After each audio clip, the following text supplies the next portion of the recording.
And now, on to my personal favourite of the two, Master Monkey. This is the member of the five who I think is overlooked the most. But there's one thing no one can forget about Monkey in a hurry, and that is the actor playing him. And of course, it's none other than martial arts movie legend Jackie Chan, who famously does all of his own stunts, even to this very day.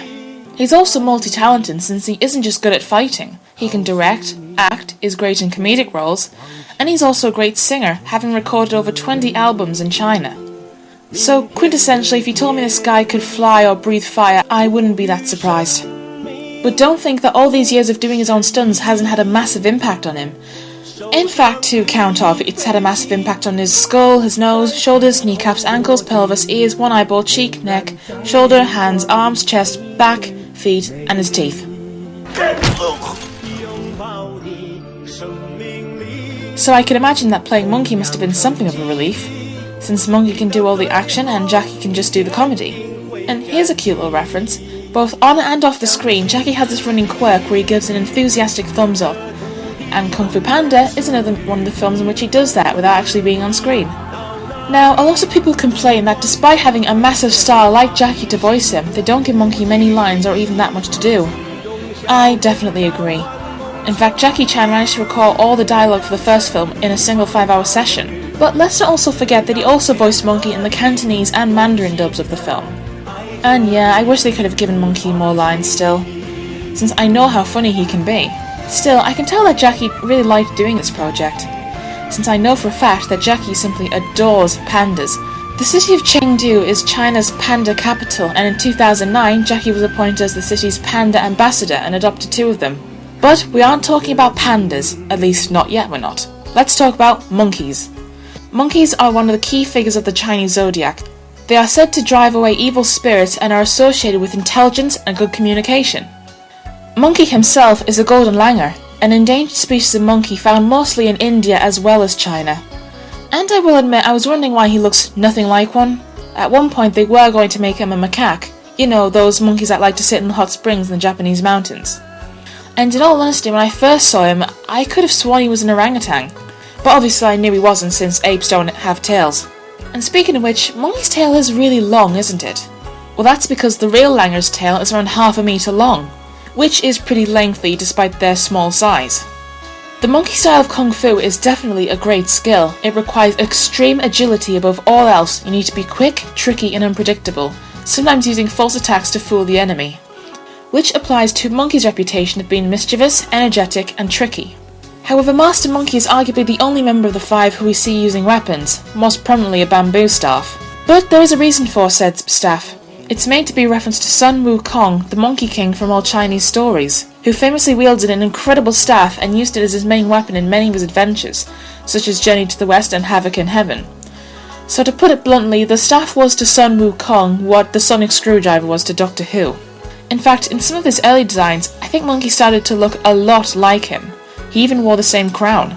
I actually really wish they could have used Monkey as an excuse to sneak in a lot of Monkey King references. I watched this 1964 animated film from China that told the Havoc in Heaven story, and I have to say that the main character is pretty incredible. In fact, he's probably one of my favourite protagonists I've ever seen, and I really wish there could have been more references made to him and his stories. 俺老孙上天入地无所不能，哪里有不能去的地方？ It's funny because in 2008, the same year as Kung Fu Panda, Jackie starred in the movie Journey to the West, in which he starred alongside Jet Li, who played the Monkey King. Not only that, but there was a villain in the Jackie Chan adventure series called the Monkey King, and at one point I think he does make a reference to Sun Wukong. Don't confuse me with that other Monkey King, Kong. Quite a series of coincidences, don't you think? One thing that makes Monkey different from all the other 5 is that he trained under Master Oogway first, rather than Shifu. But most prominently, he started off as a villain. Okay, I know Mandus' personality and manners were something to be desired, but Monkey was pretty much a villain.